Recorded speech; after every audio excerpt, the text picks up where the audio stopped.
Olá, eu sou Camila Matiusso, eu sou aluna de doutorado do Programa de Pós-Graduação em Ciências Biológicas, o PBC, da Universidade Estadual de Maringá, e sou professora assistente dessa mesma instituição.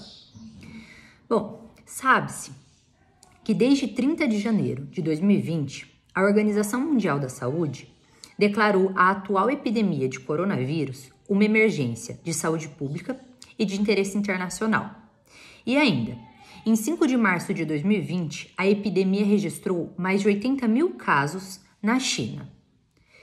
Os relatórios iniciais sugerem que pessoas com histórico epidemiológico, como a idade avançada e condições médicas crônicas, apresentam maior risco de doenças graves por esse vírus. Contudo, muitas outras características desse novo coronavírus e de como elas podem afetar a progressão da doença ainda permanecem incertas. Neste contexto, foi publicado recentemente um trabalho com o título Obesity and COVID-19 Severity in a Designated Hospital in Shenzhen, China. Esse trabalho ele foi publicado na revista The Lancet Infectious Disease. Essa revista ela tem o fator de impacto de 27. Esses são os autores do trabalho e todos eles são chineses. O trabalho foi realizado no Third People's Hospital, localizado em Shenzhen. Shenzhen é uma cidade importante na província chinesa de Cantão.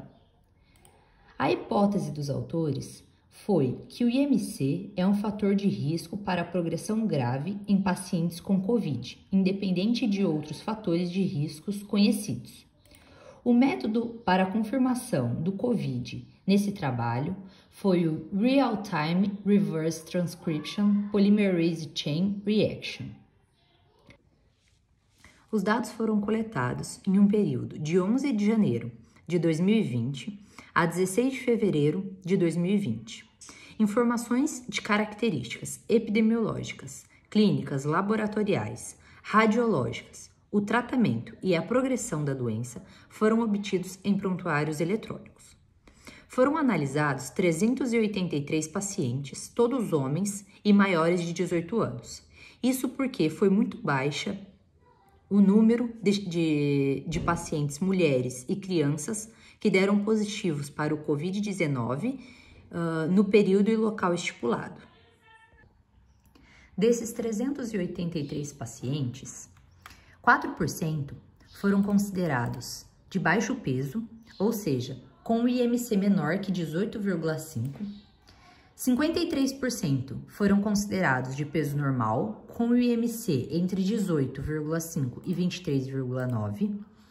32% foram considerados sobrepesados, com o IMC entre 24 e 27,9. E 10% foram considerados obesos com o IMC superior a 28.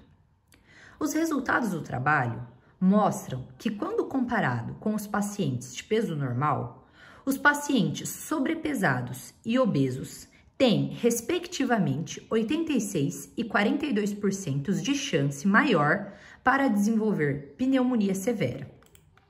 E ainda, os pacientes obesos tendem a apresentar sintomas típicos do trato respiratório superior, como, por exemplo, febre e tosse. Bom, estudos anteriores apresentam que o ganho de peso excessivo pode aumentar o risco de desenvolver a pneumonia, e ainda que esses pacientes podem ter a função pulmonar prejudicada, com um risco tanto para desenvolver a pneumonia quanto uma embolia pulmonar. Por fim, esse é o primeiro trabalho feito em humanos que associa o COVID-19 à obesidade. Contudo, um trabalho anterior feito em camundongos obesos que foram infectados pelo vírus influenza apresentou que há uma taxa de mortalidade 6 vezes maior em camundongos obesos quando comparados aos camundongos não obesos, bem como uma expressão pulmonar diminuída de citocinas pró-inflamatórias nesses animais obesos.